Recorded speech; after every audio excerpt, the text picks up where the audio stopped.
You know, you probably clicked on this video wondering, what is Bob doing? He's such a busy guy. He's got a podcast to run. He's a couple weeks late on releasing a Lego Hobbit playthrough. What are you looking at? Because I want to, okay? It's my channel, I can do what I want. Now, the reason I'm making this video is because I wanted to make a more bite-sized piece of content for people who have shorter attention spans that can't pay attention to my... What are you doing down there? Get up here, watch the video, it's already short. Anyway, since I run a nerd channel, I thought it would be on brand for me to talk about something I'm nerdy about the most, which is... Now, if you've seen me in person, you'll know that I have a Hobbit hole tattoo. Now, was this a good decision in the long run? My parents don't think so. But am I going to regret it? Now, in this video, I'm gonna bring up the 3 main reasons on why I love...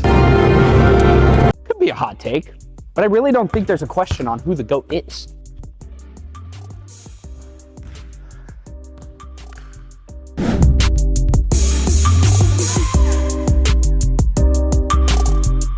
Let's start you guys off with a little bit of a history lesson. John Ronald Reuel Tolkien. Wow, that is so British. I love it. He was born on January 3rd, 1892 in Bloemfontein, South Africa. In his later years, he attended Oxford, in 1911 to be exact. He was also a soldier in World War I. He was a part of the Battle of Somme, which had over 1 million casualties, and he came out alive.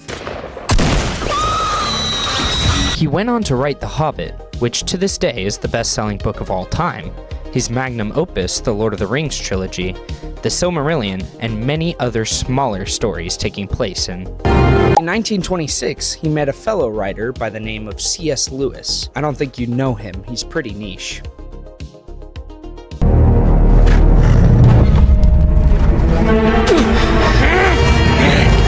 In 1930, they both came together to form a literary discussion group called the Inklings. Also, these two rivals decided to challenge each other to see who could write the best fantasy novel. In turn, we get all of and all of the Chronicles of Narnia. J.R.R. Tolkien also had a son known as Christopher Tolkien, who continued his work in Middle-earth, creating some of our best classics, like the Silmarillion. Oh yeah, one last thing.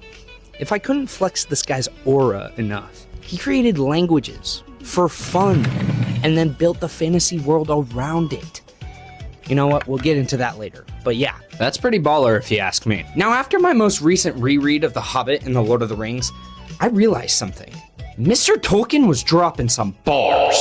Now, for someone who created languages in their spare time, I'm sure he already had a grasp of his first language, English. I hope so. Okay. He was also a writer and a professor, so I expect nothing less. Now, when I say dropping bars, I mean the specific use of the English word fool.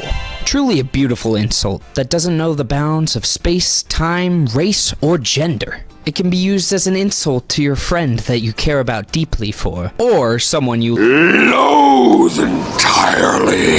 Now I'm going to take you on my 4 favorite times Tolkien used fool in Lord of the Rings. We will be doing this in my 3-in-1 leather-bound special edition version of Lord of the Rings, and it's totally not to show off my 3-in-1 leather-bound special edition of Lord of the Rings.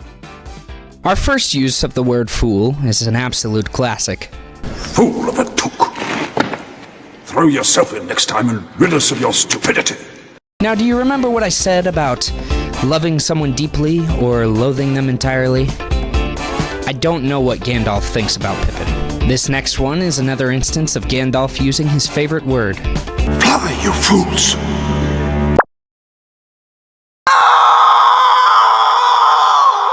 Absolutely tragic. I'm just gonna preface this now. If Gandalf is not saying fool, then you probably don't have a good end waiting for you. This goes for the Witch King of Angmar, who called Gandalf Old Fool. I told you it wasn't a good idea. Oh, Boromir, not you too. It says here, Boromir told Frodo, "Fool, obstinate fool. This is just, it's not a good idea."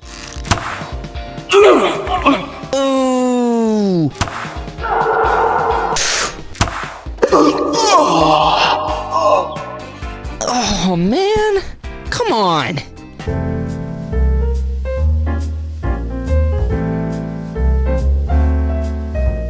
World building. I can't believe we just climbed a mountain to get that entire shot. Stupid. Middle-earth is the most vast and in-depth fantasy world I've ever had the pleasure of exploring. Exploring it is putting it lightly. This man knows no bounds to the amount of lore he could drop. Bro created maps, new creatures, races, languages, and sub-languages for those same races. Let's just list them off real quick. To the whiteboard! Alright, class, we're going to be talking about Middle-earth languages today. First, let's start off with the Elvish language family. Kenya, used by the High Elves of Middle-earth. Sindarin, used by the Sindar, which is pretty self-explanatory. Primitive Kendian, used by the early elves before the separation of elvish races. Telarin, used by the Telari. Nandarin, used by the Nandor, influenced by the elves of Mirkwood. And finally, Avarin, used by, you guessed it, the Avari.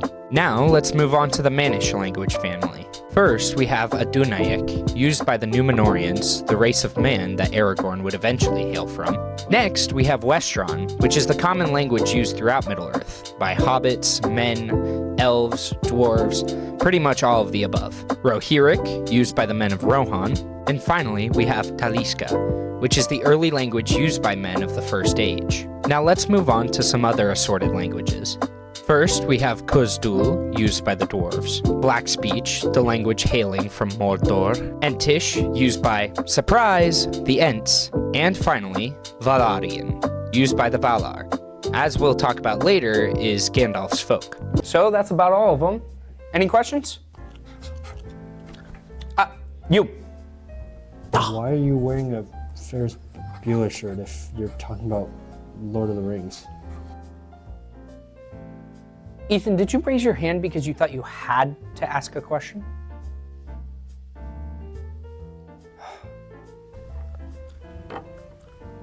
You. Look what I drew.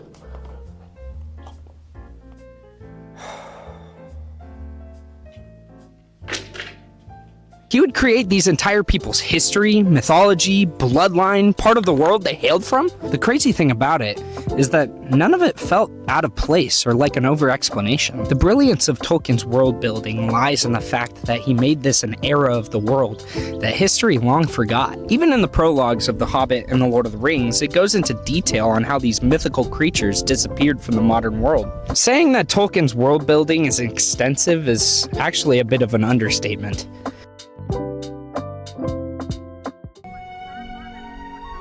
Holy crap, I'm in Fortnite! Oh my gosh! The road goes ever on and on, down from the door where it began. Our Father had followed I must follow. You're late! A wizard is never late, Frodo Baggins. Nor is he early.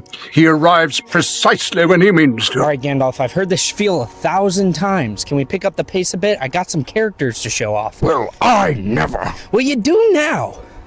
You do now. You see this? This here is our unlikely hero, Bilbo Baggins. He could be considered to be the catalyst of the events of the Lord of the Rings trilogy, but I think he's had a bigger impact than that. Bilbo being the protagonist of The Hobbit is probably the reason that got launched into mainstream. This here is his nephew, Frodo Baggins, also known as the Ring Bearer. He's another one of our unlikely heroes that is short in stature. Frodo is a character that's the true embodiment of a good person being thrown in a situation they never asked to be a part of.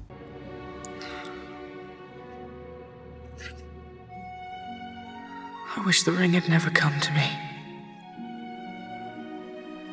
I wish none of this had happened. So do all who live to see such times, but that is not for them to decide. All we have to decide is what to do with the time that is given to us. There are other forces at work in this world, Frodo, besides the will of evil. Bilbo was meant to find the ring, in which case you also were meant to have it. And that is an encouraging thought. Even though Frodo doesn't want to be the person who destroys the ring, he's accepted that it's his burden, and he has to do it because he can do it. This makes Frodo a truly selfless character. All of us would like to say that we'd do that, but I don't think we would. And that's why major respect goes out to Frodo. No Frodo haters in this comment section. Next, we have Gandalf. Now, we all know Gandalf. He is arguably the most iconic character Tolkien had ever written. Want to know something cool? This guy was a literal angel who was created before the world even began. So Gandalf's considered to be a part of the Maiar. The Maiar are essentially these angelic beings that were created by the deity who created Middle-earth and the world. And if you've read the Silmarillion, you'll know he goes by Eru Ilúvatar. Ilúvatar then sends Olórien, which Gandalf was formerly known as, to Middle-earth. He was sent down as a guide to guide the forces of good against evil. While in Middle-earth, he took on the name of Mithrandir, and then later Gandalf. And up until Middle-earth's end of the Third Age, he pretty much saw it all. He convinced Bilbo to go on his first adventure, he helped guide the Fellowship on their way to Mordor, and he aided in the battle for Middle-earth. Now just remember, this is only surface level information. Gandalf did a lot more in his lifetime on Middle-earth, but I'm just showing you the things that are important to get you into this stuff. Needless to say, Gandalf did what he was supposed to do when he was sent down to Middle-earth. Then we have Aragorn and Boromir, the representation of what man should be, and then what man is. Aragorn is very similar to Frodo in the fact that he's morally good, but he's also very wise and very benevolent. He always does things with the thought of protecting the world from evil. Now Boromir, on the other hand, is such a beautifully tragic character, because his intentions to protect coincide with Aragorn's, but he's strong-willed and easily corrupted by the lies of the ring, which ultimately leads to his demise. Boromir and the temptation of the ring, being told he could save Gondor by using it, is a reflection of the fall of man due to the deception of Satan telling Adam and Eve that they could be like God in the Bible. Both are stories of a character being deceived by a villain, making them do something evil with the mask of it being a greater good. With that one action, it directly causes their deaths. What makes Boromir's story so tragic is that he understands the weight of his actions and regrets them immediately. And in one last act of love, Boromir dies protecting Merry and Pippin from the orcs. Beautiful. Now the final character I wanted to talk about is someone who, if you search potatoes with a Y, he'd be at the top of your Google search results. He's not wrong. His name? Samwise Gamgee. And he is the embodiment of what true friendship is and its unbreakable bonds. Sam is with Frodo till the very end. Sam always has Frodo's back, even when Frodo doesn't have his. Sam is a representation of how we should treat our friends, because true friends will be there with you, even when you think you have none. As Frodo likes to say, "You've left out one of the chief characters. Samwise the Brave. I want to hear more about Sam."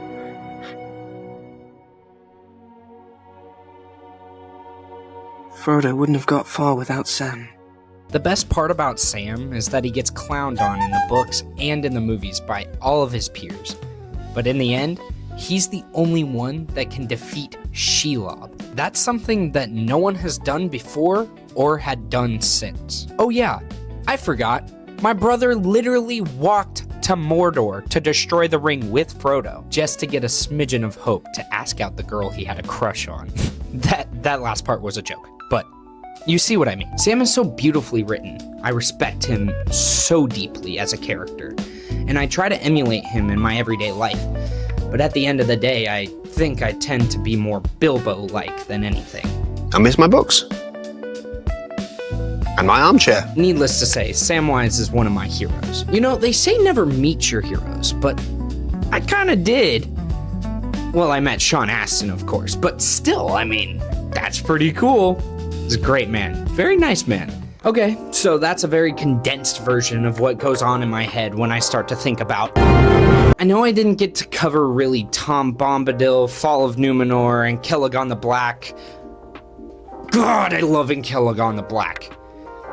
If you want more, let me know.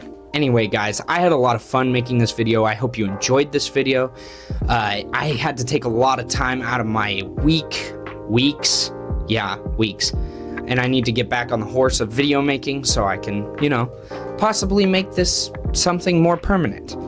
But if you want to see me do more content, please drop a follow at the Somewhat Cultured channel, and we'll see you next time. Middle-earth is the most vast and in-depth story. Sorry. This man knows no bound. Let's just listen. It's stuck to the tree. Oh. Oh,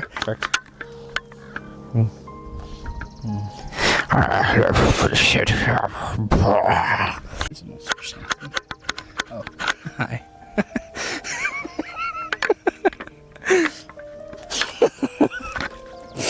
Oh, you're recording. Okay. Whoa. This might be considered a hot take, but